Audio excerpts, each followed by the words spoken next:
파쿠르 영상을 볼 때 가장 눈에 띄는 기술은 뭘까요? 볼트루 기술들부터 갭점프까지 다양한 움직임들이 화면에 비추어지는데요. 그 중에서도 많은 사람의 이목이 화려한 공중기에 집중되곤 합니다. 그럴 때 파쿠르를 배우지 않은 분들이 자주 듣는 얘기가 바로 공중기는 파쿠르가 아니다 라는 말입니다. 오늘은 파쿠르와 때려야 뗄 수 없는 공중기에 대해 알아보겠습니다.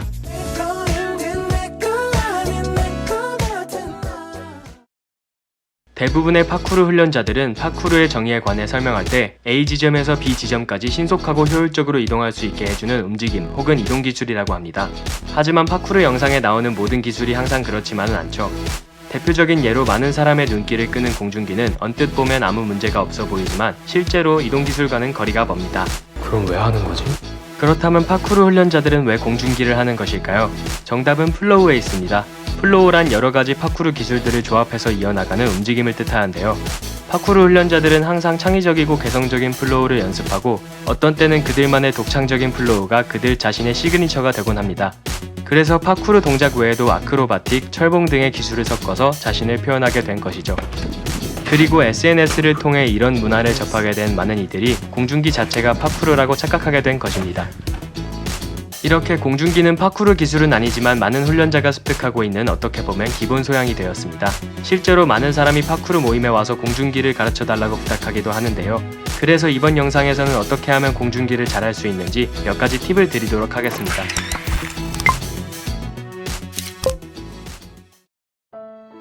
안타깝게도 대다수는 탄력 좋은 체조장이나 푹신한 도장 바닥에서 공중기를 시도할 여건이 되지 않습니다. 하물며 남는 매트리스조차도 없죠. 저도 그랬습니다. 입만 벌리면 거짓말이 자동으로 나와. 따라서 부상을 피하기란 쉽지 않죠. 하지만 모든 도전에는 항상 위험이 동반되는 법입니다. 여기서 말하는 위험이란 데인저가 아닌 리스크로서 우리가 조절할 수 있고 감내해야 하는 부분입니다. 바닥이 왜 이렇게 길어? 자, 이제 밑밥은 다 깔았습니다. 지금부터 제가 가르치는 방식은 잘못 따라하면 뒤질 수도 있습니다. 본 영상은 무서워서 공중기를 시도하지 못하거나 안전함을 너무 추구한 나머지 허송세월만 하는 사람들을 위해 다소 강압적이고 도발적인 말투가 포함되어 있습니다. 충전요법이라고 하세요. 오늘 공중기에 대해 배우기에 앞서 여러분들이 명심해야 하는 점이 몇 가지 있습니다. 첫 번째, 일단 털리세요. 공중기를 해보지 않은 사람들이 가장 착각하는 게 뭐냐면 실패하면 뒤진다고 생각하는 거예요. 근데 사람은 그렇게 쉽게 죽지 않아요. 원래 처음부터 완벽하게 성공하는 사람은 없습니다. 시도하기 전에 마음을 가볍게 먹고 그냥 한번 해보는 게 중요합니다. 백날 고민하고 시뮬레이션 돌리고 이건 이렇게 저건 저렇게 딱 시도하면 성공할 것 같으세요? 꿈도 꾸지 마세요. 그럴 일은 없습니다. 혹시 처음이니까 뭐 스트레칭이라도 알려줄 줄 알았나요? 아닙니다. 어차피 여러분들 안 할 거잖아요. 대충 스킵합시다. 자, 두 번째, 아프다고 포기하지 마세요. 실패하니까 아프시죠? 근데 그거 오래 안 갑니다. 잠깐 아프고 말아요. 그러니 몇 번 실패했다고 요령 피울 생각하지 마세요. 체조장 대여할 인맥 있으신가요? 다니는 체육관 있으신가요? 그럼 꼭 거기서 하세요. 아무것도 없으면 안전할 생각일랑 접어두셔야 합니다. 얻는 것이 있으면 잃는 것도 있는 법. 몸은 잠깐 포기하세요. 그리고 세 번째, 방금 왜 털렸는지 생각을 하세요. 그냥 계속한다고 되는 게 아니라 실패한 원인을 찾아야 합니다. 점프가 문제인지 시선이 문제인지 끊임없이 생각해보고 신경 써서 다시 시도하세요. 그리고 백문이 불여일견, 다른 사람에게 질문할 때는 글이나 말로 설명하지 말고 눈앞에서 직접 해보거나 영상으로 보여줍시다. 왜냐면 보통 문제가 한둘이 아니어서 본인이 인지한 문제점이 사실과는 다를 수 있기 때문입니다. 여기서부터는 진짜 평범한 튜토리얼입니다. 가장 기본적인 세 가지 공중기를 배워볼 건데요. 바로 백플립, 프론트 플립, 사이드 플립입니다. 제일 먼저 남자라면 한 번쯤 해보고 싶은 위시리스트, 백플립이죠. 번역하자면 뒤 공중 돌기 정도가 되겠습니다. 한국에서는 백공이라고도 많이 부르죠. 백플립의 역학은 간단합니다. 뒤를 보고, 아니 Y축으로 뛰세요. 공중기에는 여러가지 요령이 있지만 이 영상에서는 처음 시도하는 사람에게 가장 쉬운 방법을 기준으로 말씀드리겠습니다. 1. 점프하면서 팔을 위로 힘차게 들어 올립니다.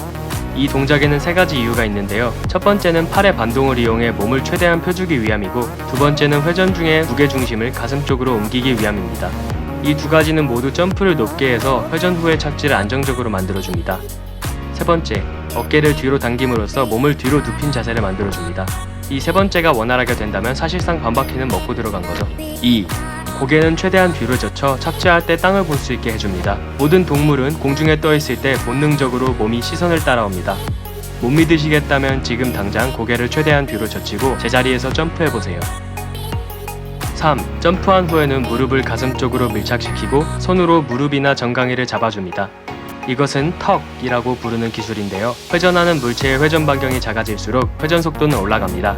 즉, 몸을 웅크릴수록 빨리 돈다는 겁니다. 이 기술이 잘 되면 2바퀴도 돌 수 있습니다. 하지만 여러분들은 못해요. 응, 나도 못해. 그렇다고 절대 일부러 풀지 마세요. 좋대요. 어차피 신경 안 써도 미지의 힘으로 저절로 풀릴 겁니다. 그리고 추가로 얼마나 몸을 젖혀야 하느냐? 270도입니다. 오해하지 마세요. 이거 의외로 말이 됩니다. 이게 된다고?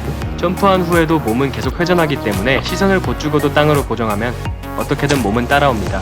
위를 보고 점프하는 건 이미 잘하는 사람들이 더 높게 뛰려고 하는 겁니다. 그러니까 여러분들은 그냥 머리 박으세요. 아니 진짜 박을 것 같으면 손으로 막으면 되니까 너무 걱정하지 마세요. 설명하다 보니까 사이드 플립이랑 프론트 플립도 방향만 다를 뿐이지 요령이 똑같네요. 그래서 그냥 안 하기로 했습니다. 끝. 이건 너무 양아치 같으니까 필수적인 것만 빠르게 짚고 넘어가겠습니다. 프론트 플립과 사이드 플립은 백 플립과 다르게 제자리에서 성공하기가 매우 어렵습니다. 그러니 처음 할 땐 반드시 도움 닫기 혹은 낙차를 이용하시고 팔은 이동 방향에 위에서 앞으로 휘둘러서 무릎을 잡아주시고 고개는 이동 방향에 반대로 당겨서 착지할 때 땅을 보시면 됩니다.